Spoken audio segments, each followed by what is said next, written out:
Dia mah ngeramal gue aja salah mulu. Gue paling benci tuh sama ramalan-ramalan kayak gitu ya. Maksudnya dia pasti lagi besar kepala nih yang ramal tuh.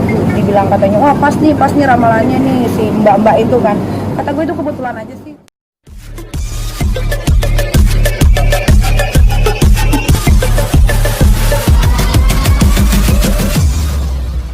Penggelapan sudah di SP3 di tanggal 31 Desember 2020 kemarin, dan surat SP3-nya sudah diambil dari Jakarta Selatan. Ia bersyukur, maksudnya sekarang kan keadilan itu milik siapapun, tidak terpaku sama lu anak siapa, lu apa segala macam. Jadi sekarang pun Niki bisa merasakan bahwa Niki bisa dapat keadilan yang Niki inginkan.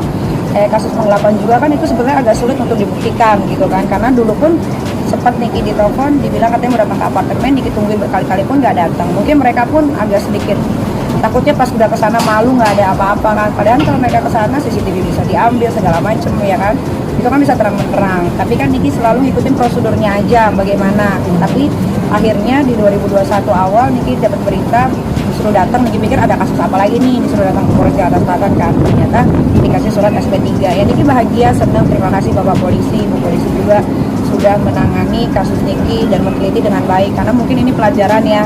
Yang kasus pemukulan KDRT kemarin pun kan kalian kan bisa dengar sendiri, sidangnya itu terbuka kan, tiga-tiganya saksi pun tidak ada yang melihat, padahal di BAP isinya mereka semua melihat dan berani bersumpah. Tapi ketika di pengadilan memang rasanya beda, ketika kita duduk di tengah-tengah depan Pak Hakim, Panitra, ada Niki juga, ada pengacara, ada jaksa, pun itu rasanya akan berbeda. Dan akhirnya alhamdulillahnya mereka malah ada yang bilang itu bukan fotonya, ada yang bilang tidak lihat kan. Dipo-nya sendiri pun ngomong bahwa Niki itu tidak mau melempar dia tapi melempar Putroy. Tapi kan di BAP semua bilangnya melemparnya ke dia. Akhirnya adalah penahanan 2 hari, ada juga yang namanya persidangan harusnya tidak terjadi, tapi itu pelajaran. Makanya sekarang mungkin gara-gara kasus Niki yang kemarin di pengadilan sama yang sekarang, pihak-pihak yang berwajib dan orang-orang yang ingin melaporkan seseorang pasti akan lebih detail lagi. Ini masuk nggak pasalnya, ini bagaimana.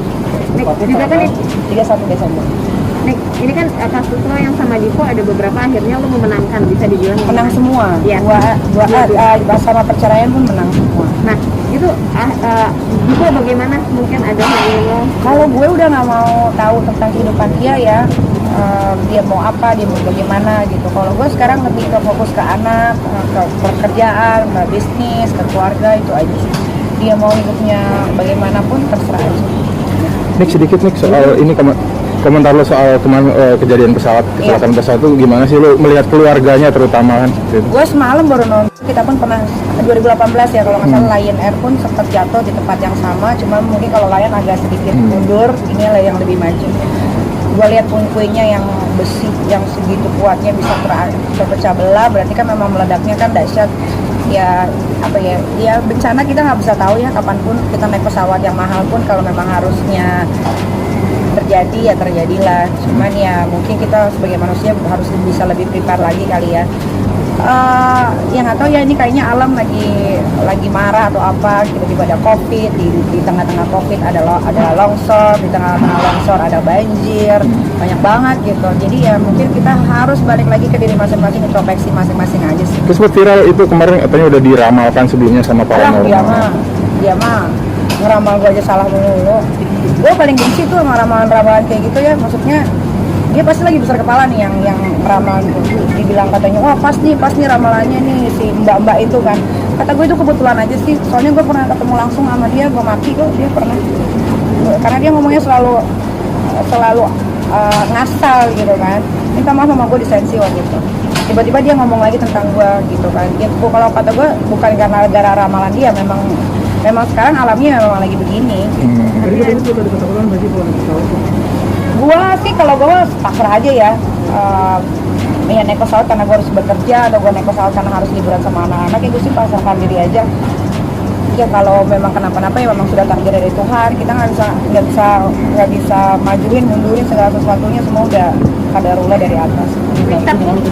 Ya sedih gue ngelihat yang bapak-bapak akhirnya kehilangan 3 anak 1 istri. Terus ada juga yang suaminya baru lahiran, anak istrinya dia harus pamit, ternyata juga meninggal. Karena kan semua nggak ada yang selamat gitu.